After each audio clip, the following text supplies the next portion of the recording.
Hi, everyone. Today we're going to be covering chapter 17, which is all about investing in real estate and other investment alternatives.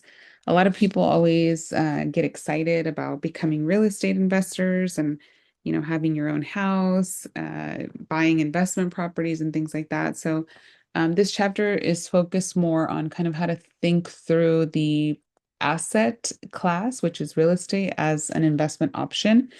Um, a lot of people, when they think about investing, they might think of stocks or crypto or, you know, more traditional things. But real estate is another one of the big investment alternatives.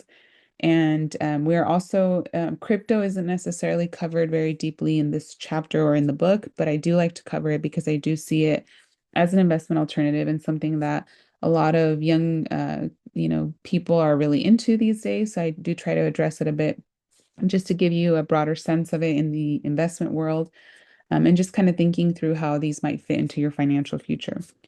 So we're going to look at real estate, precious metals, collectibles, and other types of assets like cryptocurrency that you might be able to fit in your investment strategy. So the first thing I want to dive into is how to think of real estate investing. So real estate investments can be divided into direct and indirect investments.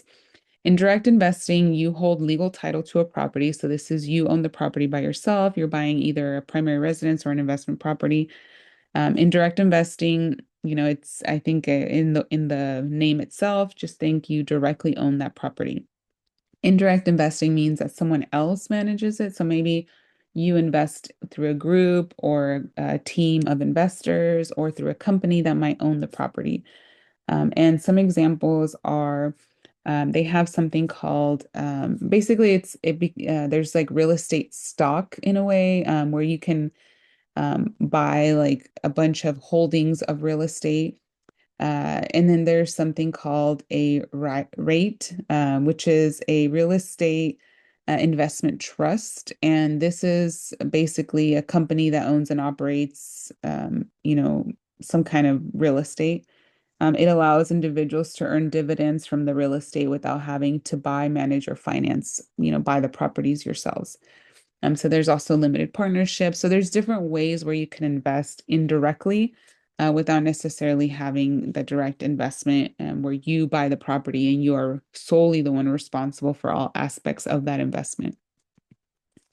So with direct real estate investments, you can think of buying a home, purchasing a rental property, buying land. A lot of people don't think about this aspect, but you can actually buy land, like an empty lot, and that is also a direct real estate investment. But with those types, especially with land, it requires more money, more time, more management. But with land in particular, you have to kind of think of it long term because ultimately either you sell it for the land itself or you want to build a home on it, and that typically takes a long time. So it's much more hands-on. But these require significant capital and significant time and management. And so a lot of people, kind of shy away from this direct real estate investment, and instead go towards the indirect route. So when you think about having that direct real estate investment, you really want to think about like, are you ready to buy a home? So before buying, you want to ask yourself, do you have that steady income? Is your credit good? Do you have the funds for a down payment? Can you handle the mortgage, taxes, insurance, and maintenance? All that other stuff that comes with your home purchase. Buying a home is often most people's first major investment in life. But it's not just about being emotionally ready. It's also about, having all of your, ducks in order. I don't know what that phrase is, that saying. But you want to make sure that you're in a good place financially so that you set yourself up for success. There's also vacation homes that you can purchase as investments. A lot of people now do like Airbnbs and things like that. But vacation homes always sound so glamorous, but they can also come with financial responsibilities. A lot of people get excited. When I first started working at the financial services firm that I work at now, a lot of people came and they purchased a lot of homes in Tahoe. And then they were kind of excited because they could then use those properties for vacation. But at the end of the day, these people found that it was actually more expensive for them to, um, own this property versus renting a home for their vacation purposes. So how you use them, like either if you use them for yourself or for rental income, it impacts how it's taxed, and that's the other piece. So if you're using them for personal use, you can't take a lot of the tax deductions that you would normally be able to take with a rental property. Typically, when you have a rental property on your tax return, it kind of operates as its own like little business. So you're able to write a lot of things off, like your taxes, your insurance, your mortgage interest, expenses on the property itself. Like if you have a hot tub, the maintenance of the hot tub, cleaning ladies or cleaning men. You can write those costs off. There's so many things, right? Even putting like detergent at the property for your guests, things like that. So a lot of those things you can write off when you have it as listed as a rental property, but when you have it listed as a personal property, you do lose that tax advantage. So there are some things that you wouldn't be able to write off. And so how you use it depends how it's taxed. You always want to check those IRS rules before making that decision. But and just, fun fact, most vacation home buyers are in their 40s. So just something to think about there. Then there are the other type of in real estate that you can purchase is a commercial property, and this includes offices, stores, or rental buildings. It could include like an office space, like a building that has multiple offices. And this is neat because it produces income through leases, for every single section of the building that you're able to rent out. And so that's kind of a neat way to make an investment income. So it can be attractive because it generates income through that rent, but it's also more complicated because you have to think about all the leases, all the tenants, and the economy, and whether people are going to be successful in the businesses that they're going to be opening in your building. Um, and so it can offer more tax deductions for mortgage interest and depreciation as well. But for most people, especially experienced investors, sometimes they really have to think about whether they want to go through, the vacation home route, the commercial property route, or having that real estate trust, basically, or having stocks, real estate stocks as well. And then there's another opportunity is undeveloped land and foreclosures. So buying undeveloped land and foreclosures can be appealing because when the market goes down or when there's a big shift in the economy, especially like a housing crisis, which happened back in 2000, like 8, 9, 10-ish. But there were lots of lots for sale, lots of foreclosures happening. So it can be appealing, but they're also risky. You might get a good deal, but then there might be like hidden costs. Maybe there's like a big, I don't know, something, a big damage, some large, something that you have to fix, whether it's damage to the property or legal issues that can sometimes make it expensive later with these like the unpaid liens or maybe big repairs. But with these, typically you have to buy them like as is, and you're unable to do like a lot of inspections and things like that. So that might be a little challenging. And then with land, like I said, sometimes you have to own it for a long time because you're wanting to build on it, and that takes time. You have to get permits and things like that. So it's another option, but just comes with some considerations and some risks as well. Some of the advantages of real estate investing are for one, it's a good hedge against inflation. Typically, property values will go up as prices rise. And even if you want to go in and just buy a property, you don't necessarily have to start big. You can start small through one of these smaller real estate investment trusts, and you don't have that, exposure to the risk side of it. But there's tax benefits, there's cash flow that can be created. You can create passive income for yourself. You can build equity, kind of have that diversification of your portfolio. You can deduct, certain things. Like I said, if you have an investment property, it acts like a small business on your tax return. So it allows you to write a bunch of things off when you use it for as a rental mostly.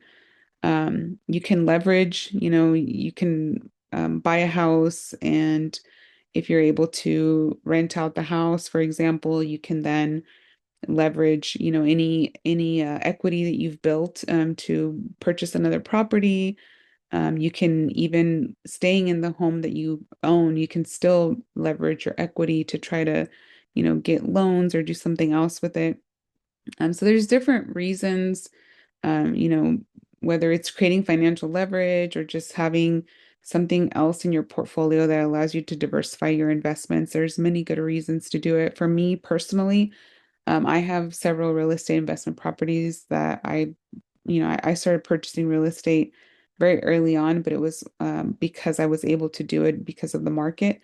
And for me, it created a lot of opportunity. It allowed me to create monthly income for myself, build equity, build wealth over time. It allowed me to I purchased properties that I rented for years, was able to gain that monthly income.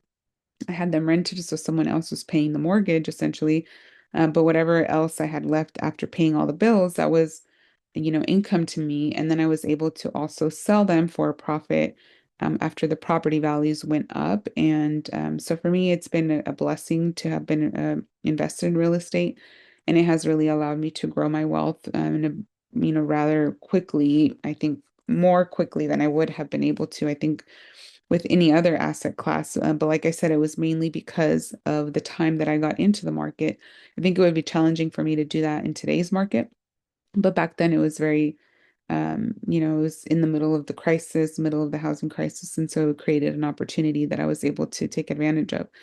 Again, for me, it's always been like diversification is my goal. And so for me, having diverse asset classes in my portfolio has always been my goal.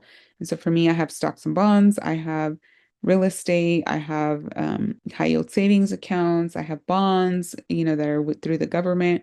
And so I really try to create that diversity when I can, and then of course create business income, royalty income, any kind of way that you're able to is really the key. The disadvantages of real estate is, I think the biggest downside is that real estate is not fast to get rid of. You can't sell a home very fast, so it's not considered liquid. With the stock, I can go online and say, I want to sell my stock tonight, and it'll be sold and processed by the next day. And so if you have like a market downturn or any issues with tenants and things like that, or maybe the property maintenance that you have to pay for, maybe you need a new AC, a new roof, those kinds of things tend to eat away at your profits. And then if there's like a housing crisis or, something happens with the economy and then maybe the property values decline, if you have all your money in real estate, then it kind of ties that up. Um, and so it depends how you look at it, but it all is tied to kind of what's going on in how the market is, in that particular time. But also like depreciation, when you depreciate the property, it's over a 30-year period typically. So every year you depreciate a chunk of it for investment properties, and it can, go all the way up to, I think it ends up being 27 and a half on the actual tax return. But there are, some disadvantages, but I think it just depends on, I have a friend that has a real estate investment property and she rents, and I had rentals for many years. And she has one duplex, and I had a triplex and some other single family residences. And she would always call me to ask me for tips on how, do you have anyone how do you handle this big repair? How do you handle these situations when maybe a tenant doesn't want to pay rent? And what I found is that my personality is just to not worry about things as much, I don't think of everything as a crisis. I think, okay, there's an issue. We need to resolve it. How do we resolve it? And I think of an action plan. And for her, she would get overwhelmed with any little requests that a tenant would make. So I think it also just depends on your personality, how you handle stress, because when you become a property manager, you basically adopt another job. You tackle on another job to your list of things to do every day. And sometimes it's a very hands-on job, and sometimes it's a very hands-off job. And sometimes it's um, hands off, hands off, hands off, and then all of a sudden, boom, you get a crisis and you have to step in and be all hands on deck.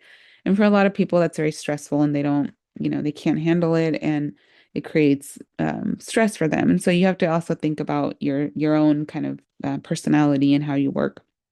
And then ultimately, how diverse is your portfolio already? What are you already invested in? What are things that you want to invest in? What are your goals? All of that has to be taken into account before you ultimately make that decision on whether to invest in real estate. One of the other sections that's covered in this book is investing in precious metals and gems. I personally don't have any of these, but I know that there's even gold stock that you can buy. Gold, I think it's a gold ETF. So you can just Google gold or silver ETFs, things like that. But investing in metals or gems has a long history. People look at this as a very like solid way of investing. Gold, silver, and platinum are often seen as safe havens when the markets get rough. So you'll see like during COVID and things like that, people tended to, you see a surge in like people wanting to buy gold and things like that. So the thing with these is that they don't earn interest or dividends. They just sit there. So your goal with these is that they go up in value. So you basically just kind of wait for them to appreciate in value. And so it becomes challenging because there's when you make the decision where am I going to invest in gold or am I going to invest in this US stock market ETF, and if the US stock market ETF is going to pay you dividends and this one isn't, then you have to really think about whether you believe that this particular asset class will be better for you in the long term. But this is, one of the ways that you can diversify your investments. So how do we invest in gold? You can own physical gold, like literally physical gold, or you can invest indirectly through stocks or certificates. Physical gold needs storage and insurance, and gold stocks and certificates are more liquid, but they carry obviously that market risk. And so you have different ways that you can decide to own gold. I personally don't know anybody that owns any gold besides gold stocks, and so I don't have a lot of experience in this department, but I know that it is a thing. You can also invest in collectibles. So this can include art, antiques, stamps, rare books, coins, sports memorabilia. The value depends on the demand, rarity, and authenticity. So I'll give you an example. My life partner, he invests in collectibles, antiques specifically. He likes um, Abraham Lincoln antiques. And so he collects a lot of things that are very valuable and they used to belong to him or things that were part of his presidency. And so they're very expensive. And I'm always like just thrown back by how much, some of this stuff is. But these collectibles can be fun and personal, but they're also very risky. The value is always subjective. Markets are unpredictable, and scams in this space are very common. So you always want to verify the authenticity of the items that you're buying, and you want to make sure that you're buying from reputable dealers because there's so many people that can claim that something is authentic and then ultimately it's not. So the last thing that you want to do is put your hard-earned investment money into something that ends up being a total hoax. So you want to make sure that you're aware of that risk. And then also like you could lose it, right? Somebody can, you know, break into your home and steal it or break into wherever you house your antiques, right? So that's always risky. Um, so when investing in things like rare coins or art, you want to use common sense. Scammers thrive in these markets, so you want to do your homework, you want to compare prices, and you want to make sure that you're paying attention to the things that make something authentic. You never want to let anyone pressure you into buying quickly. You want to take your time, get second opinions, all of this stuff. You want to make sure that, like I said, you're making sure that your hard-earned money is actually buying something that's worth what they claim it's worth. And I wanted to briefly touch on cryptocurrency. This is something that's not covered in the book, but I think it's really important. It's a relatively newer alternative investment, and a lot of people buy it. I've been asked by many students like what I have, and I don't have any cryptocurrency because, in my opinion, it's too risky. It's a digital or virtual currency that's secured by blockchain technology, and prices swing dramatically and the regulation for it is still developing. And to me, it scares me away from investing in it because of how like unpredictable it is. It's highly volatile and speculative. And that is that's how it's classified. And so, as you've learned in other chapters, you want to invest in things that you understand, that you have a sense of how they work. There's a long history, it's stable.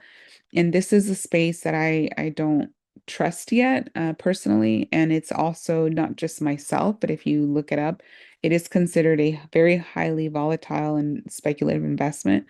And there's a lot of things that happen in this space that are unregulated, and that really concerns me, especially if you're investing in crypto, and instead of sort of building that foundation in your real estate investment, or I'm sorry, your investment portfolio. You want to fill it up with different things, but you don't want to have it all heavily weighted toward crypto or all heavily weighted toward real estate. You want to be able to kind of diversify what you have. But whatever you invest in cryptocurrency should be something that you're comfortable losing, because it's so volatile and so unregulated and unpredictable that you just want to make sure that you're aware it could happen. And if you are considering investing in crypto, I just wanted to highlight a couple things. Number one is just understanding that it's a speculative investment, meaning that it's highly volatile. The prices can change rapidly. So you never want to invest more than what you can afford to lose, like I mentioned earlier. You want to make sure you understand how the digital wallets and the security work. You want to know that there is regulatory uncertainty in this space. It's something that the government is still regulating. There's no physical backing or cash flow, and there's a high risk of hacks, scams, and lost access to these digital wallets. And so there's a lot of things that to me make it something that I don't even want to get involved with. Some people are more into it, they understand it better. But I think the biggest takeaway is that you just never want to put so much in this particular bucket. You never want to put more than what you can afford to lose. And I think that's a good way of thinking through it. Like, I'm not saying don't invest in it, but just make sure that what you're investing is something that you're okay with letting go of, because there always is a possibility that you will lose it, just because of how volatile, unregulated, and risky it is. So the key takeaway is to diversify your investments. You want to have a lot of different things in your portfolio so that if something happens in one class, the other classes will hold steady, and or over they'll overperform over the others. It's fine to explore real estate, metals, or even crypto or art, but they should only be a portion of a well-balanced portfolio that fits your goals and your comfort with risk. And I think that's the big thing. So you want to diversify between traditional and alternative assets. You want to keep real estate or metals as a small portion of your portfolio, and you want to match your investments to your risk tolerance and your time horizon. So to wrap up, alternative investments can offer unique opportunities, but they come with special risks. So you want to know what you're getting into.